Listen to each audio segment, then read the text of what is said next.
Hello, and welcome to NextUp, a career development panel for young professionals and students in agricultural and applied economics.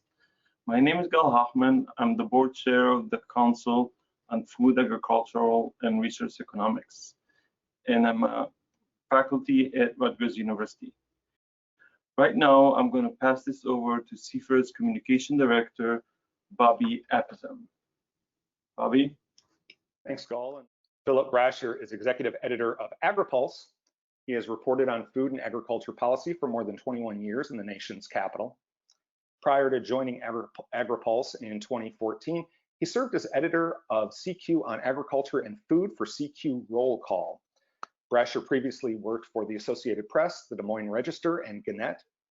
He has published reporting projects funded by the Pulitzer Center on Crisis Reporting on biotechnology in Africa and the US government's Feed the Future program, an initiative to develop food production in some of the world's poorest countries.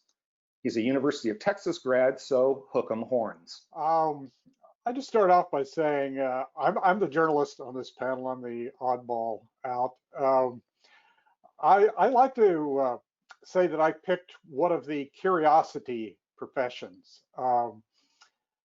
And I would put science and economics in the same category. It's a fabulous job if you like to ask questions. If you'd like to find out why things are this way and not that way, what makes people and institutions do what they do or what they don't do, and to find out how things could be different. I've spent my entire career doing that, and can easily say I've enjoyed most every day. I actually seriously considered studying law. Came very close to going to law school until I got a job with the Associated Press many years ago. But the one thing that I probably have tell my family that I probably should have done, and sort of a little regret don't doing, is studying economics. I think economics is one of those places where you not only get to ask the questions, you get to figure out the answers on your own. As a journalist, we do go through data, do find out some of those things, some of those answers on our own, but oftentimes we're digging and talking to other sources, including some of the folks on this webinar today.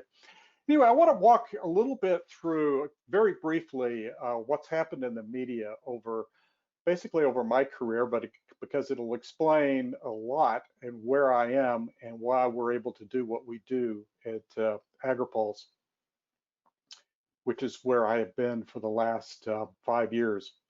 You can see the website here. Sure, we'll talk about that in just a second. But there was a time, and this was really pretty well true into the 1990s, where Americans got their news from basically two sources: either their local newspaper, and the local newspaper in turn got its news, state, national, international news from the Associated Press, maybe another wire service or two, or they got them from one of the networks. There were basically three over-the-air networks: ABC, NBC, and CBS, and then around 1980, CNN came along. Well, in the 1990s, that all changed. History changed. Certainly my profession changed with the advent of the World Wide Web, the www now in your URLs, which completely revolutionized communication and the news business.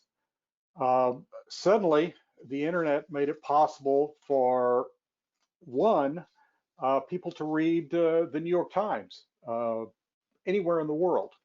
They didn't need their local news, the local newspaper anymore for international news. They could go to, they could actually go to newspapers in based in other parts of the world, or read the New York Times or the Washington Post or the Wall Street Journal without having to to have the paper delivered to their house. The other thing it did, very critically, is it made it possible for small new forms of media to get started. You no longer needed a printing press, which was an enormous cost. You didn't had all the employees, the newsprint, the paper, which is very expensive. All of that was no longer necessary. What that resulted, starting in about the 2000s, is it meant that you could begin to start news services that really targeted special audiences who wanted and needed information that they really couldn't get from their local newspaper because they just couldn't get the granular, the depth of information. And if they were willing to pay for it, either through advertising or through subscriptions and so forth, you had an audience. You didn't have the overhead. You needed people, basically. You needed a website. And that enabled organizations like Agri-Pulse to get started. Agri-Pulse started in 2004. I'll come back to us a little bit and what we do in a minute. But it just revolutionized it. Suddenly, you had not two major sources of information, essentially, but you had many, many, depending on what your interests were. Also related to that, you started having sites that were advocacy, more partisan, with different points of view. In many ways, we went back to where the news media was 200 years ago, when you had, after the invention of the printing press, and you had all sorts of different newspapers that you could read depending on whatever your point of view. Anyway, about in the late 90s, when I was with the Associated Press, I had decided that I really wanted to specialize. And I had up to that time pretty much been a general news reporter. And agriculture and food policy had really been my passion for years, and something that I had dipped in and out of or reported on for a number of years. It was starting to heat up. In the 1990s, there was increased consumer interest in those issues. I had grown up not on a farm, actually, but in West Texas,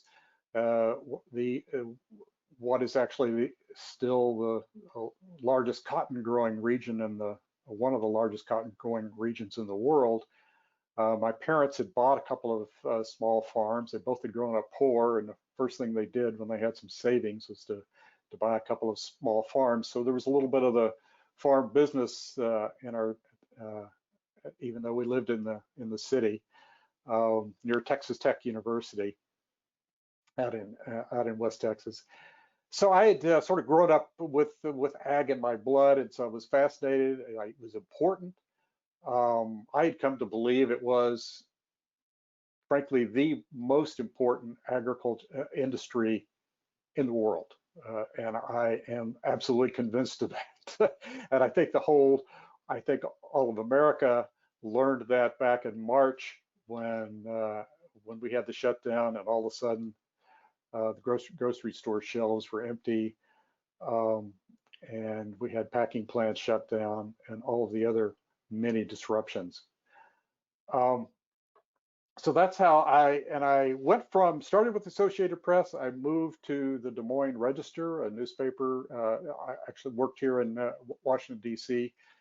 The Des Moines Register had a long history of covering agriculture and food policy, because starting in the 1930s during the Depression, worked for the Des Moines Register, writing more longer pieces and projects, looking at some of the major issues facing agriculture in Iowa and in the Midwest, land use, biotechnology, many other issues. Moved to Congressional Quarterly, which started a product focused on ag food policy, trying to get into that space to reach a niche audience. And that's what we did there. And then in late 2014, I moved to Agri-Pulse, which is now the largest news service covering ag and food policy in Washington. You see our website there on the screen. And I'll talk to you a little bit about what we do there. We have staff of 6 here in Washington, full-time here in Washington, reporters covering different beats. We have somebody who covers regulatory affairs, wholly devoted to that, EPA, pesticide issues, all sorts of regulatory issues affecting agriculture and a food system.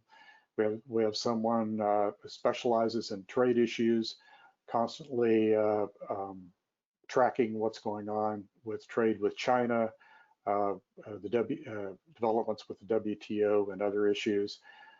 We cover Capitol Hill. Have a colleague, even as we speak, it's on Capitol Hill talking to members of the Senate about the upcoming COVID, next coronavirus relief package. Sending me text as I'm on here with some of the latest things that he's picked up. And then what we do with this is we have, and this is another development that's really happened with the web, is we have different ways of telling stories. You're looking at our website. We have what we call a feature story at the top there. That's the latest as of yesterday on the Senate's aid package and where that's going.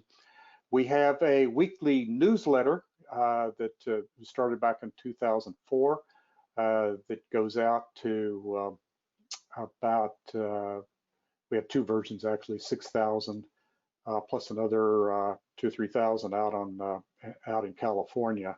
Talk a little more about California in a second. We also have a morning newsletter. It's called Daybreak that I edit that goes out at 5 o'clock in the morning Eastern time. You can see there on the left hand of your screen, well, kind of the center, our latest Daybreak newsletter. You see stories there on trade, the latest on soybean sales to China, and then some stories that from our newsletter on things like a WTO issue with grain that's coming, no pun intended, coming to a head.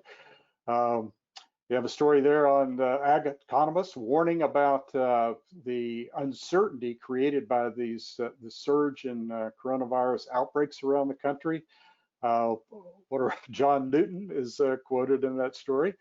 Matter of fact, that story on your upper right. And then if you'll scroll down a little farther, there, one of the things that the web does is it allows us to communicate in new ways with not just text. We now use a lot of video. If you'll keep scrolling down a little bit. Yeah, stop right there. We do interviews with members of Congress. We do interviews with policy influencers around DC, people who've to introduce them to our viewers and their views and their stories. Another thing that we started several years ago was something we called Washington Week in Review, where another editor and I, Spencer Chase, and I would we would get together over in Capitol Hill and talk about what happened during the past week and a little bit about what was likely to happen in the coming week. Things sort of changed with the coronavirus. We could no longer go to the Capitol and use one of the rotunda sites to interview each other and talk about the issues. So we tried something new. We started getting members of Congress on each week, a different member of Congress each week, to talk about what they were working on, what had happened the past week, all this is all done virtually. But it's been fantastic. We've been able to break news with some of the members. We've had people like John Hoven, who's the chairman of the Agriculture Appropriation Subcommittee, in control of USDA's budget. Jerry Moran, senator from Kansas, is another appropriator. Another one, Dick Durbin, who's in the Democratic leadership in the Senate. The interview you see here is Abby Spanberger, one of the real up-and-coming Democrats on the House Ag Committee, chairs the Conservation Subcommittee. She's sponsoring a very important bill that would attempt to really spark carbon markets. And we talked to her a bit about that. So we're able to, this new technology is enabled so much and has provided so much capability for us to communicate what we learned. It's one thing to ask the questions, it's another thing to be able to communicate it in ways that are interesting to people and that they are able to watch and listen to.